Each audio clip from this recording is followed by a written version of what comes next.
Waalaikumsalam warahmatullahi wabarakatuh. Alhamdulillahirabbil alamin. Wassalatu wassalamu ala asyrofil anbiya'i wal mursalin sayyidina Muhammadin wa ala alihi wa sahbihi ajmain. Amma ba'd. Puji syukur kita aturkan kepada baginda Nabi Muhammad sallallahu alaihi wasallam Allahumma shalli ala sayyidina Muhammad wa ala ali sayyidina yang telah membawa kita dari zaman kegelapan hingga seperti saat ini. Langsung saja, di sini kita berdoa dulu ya. Sebelum memulai pembelajaran kita ada baiknya berdoa. Satu orang bisa pimpin. Baik Bu, sebelum kita belajar, mulai kita berdoa. Doa dimulai. Amin. Oke, terima kasih. Karena judul pembelajaran kita hari ini tentang betapa bersyukur kita kepada Allah Subhanahu wa Ta'ala. Ini tentang syukur ya.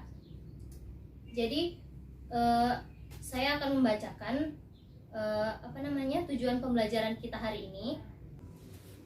Nah, tujuan pembelajaran kita hari ini yaitu peserta didik dapat membaca Quran Surah Az-Zukhruf ayat 9 sampai 13, Al-Ankabut ayat 17, dan hadis tentang mensyukuri nikmat Allah.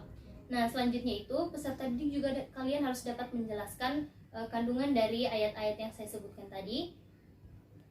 Kalian juga harus menunjukkan perilaku mensyukuri nikmat Allah Subhanahu wa Ta'ala. Dan tujuan yang terakhir yaitu kalian dapat menjelaskan maknanya dan melafalkannya agar kalian tahu bagaimana itu mensyukur dan apa saja ayat-ayat tentang bersyukur. Nah, mungkin itu tadi tujuan pembelajaran kita hari ini. Di sini karena ini pertemuan perdana kita, jadi kita bisa buat kontrak pembelajaran untuk hari ini. Jadi kalian masuk itu jam berapa? Kalian masuk itu jam 8 ya. Ya. Jadi kalau ada yang terlambat mungkin waktu toleransinya berapa menit? 15 menit. 15. Kesepakatan kita 15 ya. Ya. Toleransi masuknya itu 15 menit. Kalau untuk penugasan mungkin karena ini Quran hadis ya, jadi paling penugasan yang saya kasih itu hanya hafalan. Jadi setiap saya kasih hafalan, jadi minggu depan itu sudah harus langsung di store. Itu dengan artinya. Oke? Ya. Mungkin itu saja ya kontrak pembelajaran kita. Karena hari ini judul kita adalah mensyukuri nikmat Allah. Jadi di sini saya akan kasih tahu sebenarnya syukur itu kita harus senantiasa bersyukur karena semua nikmat yang ada di muka bumi ini kita harus patut mensyukuri.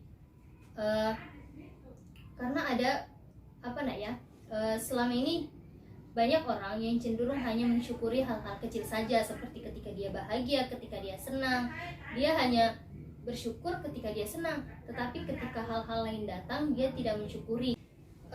Inilah ya, terutama sering kita lupa betapa beruntungnya kita masih mempunyai kedua orang tua yang masih mengasihi kita, yang mencintai kita tanpa syarat, yang bekerja memenuhi kebutuhan kita sehari-hari, bahkan sampai menyekolahkan kita ya, sampai memberikan pendidikan yang lebih baik, entah itu pendidikan di rumah atau pendidikan di sekolah.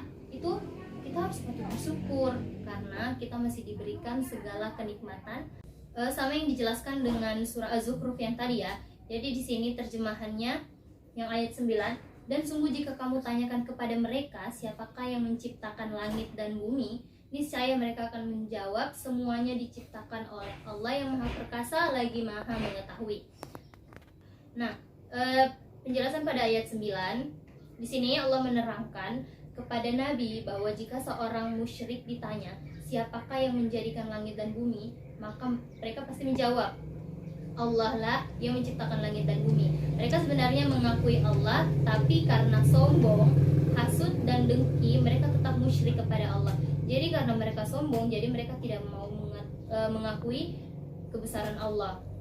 Bukan secara umum penciptaannya itu langit dan bumi pada ayat 10 ya, yang lebih merincinya yaitu sebagian dari kehebatan ciptaannya itu sambil mengarahkan pembicaraannya secara langsung.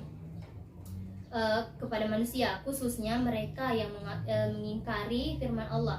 Dialah yang menciptakan bumi dan menjadikan untuk kamu bumi sebagai tempat yang mantap dan nyaman, tidak goyang atau oleng, agar kamu dapat tinggal menetap dengan aneka kemudahan yang dapat mengatur kepada kenyamanan hidup kamu.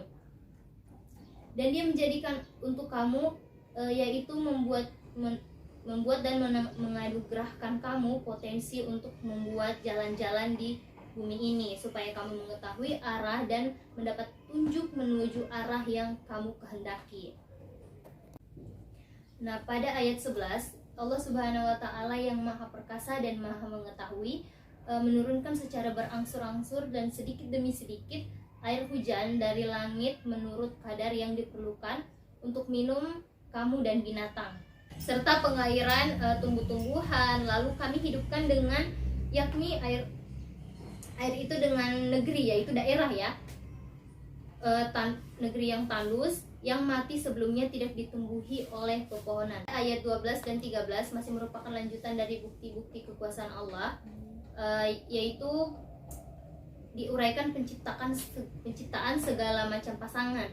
Ayat ini seolah-olah menyatakan Allah juga yang menciptakan makhluk semuanya berpasang-pasangan.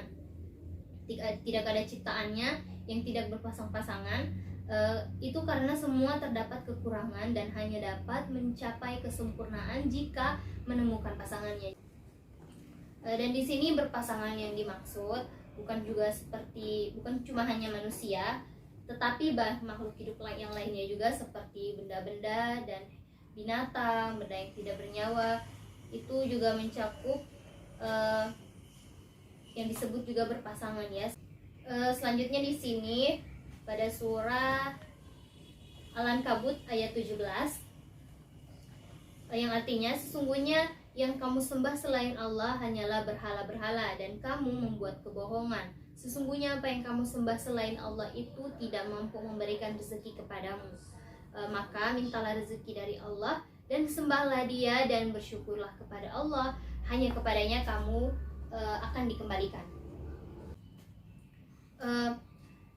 Allah telah menegaskan, di sini saya penjelasan ayatnya ya. Allah telah menegaskan bahwa sesembahan selain Allah itu sudah jelas merupakan hasil ciptaan tangan manusia itu sendiri, tetapi mereka berdusta dengan menganggapnya itulah Tuhan yang sebenarnya. Mereka itu menciptakan sesuatu dan mereka menyembahnya, menganggapnya sebagai Tuhan mereka. Lebih dari itu, ciptaan mereka itu banyak ya, seperti berbentuk patung. Jadi mereka menyembah patung dan menganggapnya sebagai Tuhan. Kemudian Ibrahim alaihi salam mencela dan mengancam mereka bahwa patung-patung itu sedikit pun tidak sanggup memberi rezeki kepada mereka. Sebab rezeki itu adalah wewenang mutlak yang hanya dimiliki oleh Allah saja, yang diberikan kepada kita. Karena itu dianjurkan kepada mereka supaya memohon rezeki dan mata pencarian atau penghasilan itu hanya kepada Allah saja, dan mensyukuri jika yang diminta itu telah diperkenankannya. Karena hanya Allah sajalah yang mendatangkan rezeki bagi manusia serta memberi nikmat kepada hamba-hambanya. Selanjutnya hadis ya, yaitu hadis riwayat Abu Daud dan hadis riwayat Muslim. Hadis riwayat Daud yang pertama itu yang artinya, dari Abu Hurairah dari Nabi Shallallahu Alaihi Wasallam, beliau bersabda, tidak dianggap bersyukur kepada Allah orang yang tidak bersyukur kepada manusia. Dan selanjutnya itu hadis kedua dari Abu Hurairah berkata, Rasulullah Shallallahu Alaihi Wasallam bersabda, pandanglah orang yang berbeda di bawah kalian, jangan memandang orang yang di atas kalian. Itu lebih baik membuat kalian tidak mengkufuri nikmat Allah. Dari dalam hadis ini Rasulullah Shallallahu Alaihi Wasallam memperingatkan bahwa manusia harus bersikap syukur terhadap nikmat Allah yang dianugerahkan kepadanya. Dan resep yang dijelaskan Rasulullah Shallallahu Alaihi Wasallam adalah manusia agar memandang ke bawah atau lebih rendah. Maksudnya di sini dalam hal keduniaan seperti kedudukan, pangkat, harta kekayaan, karena hal tersebut akan mendorong manusia untuk lebih tetap bersyukur. Sampai sini saja penjelasan saya. Jadi mungkin dari adik-adik ada yang ingin bertanya mengenai materi kita hari ini? Saya, Ya, kamu apa amalan? bisa perkenalan diri dulu. Oh ya, Bismillah, perkenalkan nama saya Sarni. Pertanyaan saya itu, apa amalan terbaik yang dilakukan seseorang untuk bersyukur kepada Allah atas nikmat yang diberikan kepadanya? Oke, baik, terima kasih. Jadi saya langsung jawab saja ya. Nah, syukur adalah balasan atas kebaikan serta sanjungan terbaik kepada orang yang telah memberikan kebaikan. Yang paling berhak mendapatkan syukur dan sanjungan seorang hamba adalah Allah wa Jalla, Allah Subhanahu wa Ta'ala. Karena agungnya kenikmatan yang diberikan kepada para hambanya, baik agama maupun dunia, di mana Allah telah memberitakan kepada kita untuk mensyukuri nikmat-nikmat itu dan tidak mengingkarinya, seperti yang dijelaskan pada Quran surah Al-Baqarah ayat 152, yang artinya, karena itu ingatlah kamu kepadaku, niscaya aku ingat pula kepadamu, dan mensyukurilah dan bersyukurlah kepadaku, dan janganlah kamu mengingkari nikmatku. Itu Al-Baqarah ayat 152. Nah, orang yang paling besar menunaikan perintah ini dan mensyukuri Tuhannya, serta berhak mendapatkan gelar orang yang bersyukur dan pandai bersyukur adalah para nabi dan para utusan-utusannya. Nah, Allah telah menyebutkan sebagian nikmat-nikmatnya pada para hambanya dan memerintahkan untuk mensyukurinya. Dan Allah memberitahukan kepada kita bahwa sedikit sekali di antara hamba-hambanya yang menunaikan syukur kepadanya.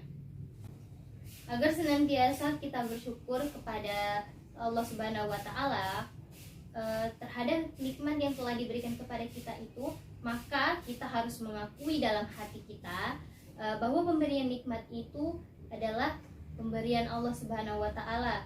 Nah, maka hendaknya kita mengagungkan dan sandarkan diri kita kepadanya, dan lakukan seperti itu pada semua kenikmatan yang telah diberikan kepada kita. Mungkin itu saja jawaban dari saya. Saya kembalikan kepada adik. Bagaimana? Ya Bu, makasih atas jawabannya. Oke. Jadi mungkin itu saja. Tidak ada lagi yang ingin bertanya? Tidak ada Bu. Oke. Jadi saya langsung simpulkan saja ya, bahwa bersyukur berarti kita mensyukuri apa yang diberikan kepada kita dengan kekuatan iman dan meyakini bahwa segala sesuatu tidak ada yang sia-sia. Nah, kita dapat mensyukuri nikmat dengan cara berzikir, dengan lisan. Kita juga dapat mengucapkan alhamdulillah dengan hati, yaitu meyakini bahwa segala bentuk nikmat dan berkah datangnya semata-mata hanya dari Allah Subhanahu wa Ta'ala. Dan kita dapat mensyukuri nikmat Allah dengan perbuatan kita, dengan melaksanakan segala perintahnya dan menjauhi segala larangannya.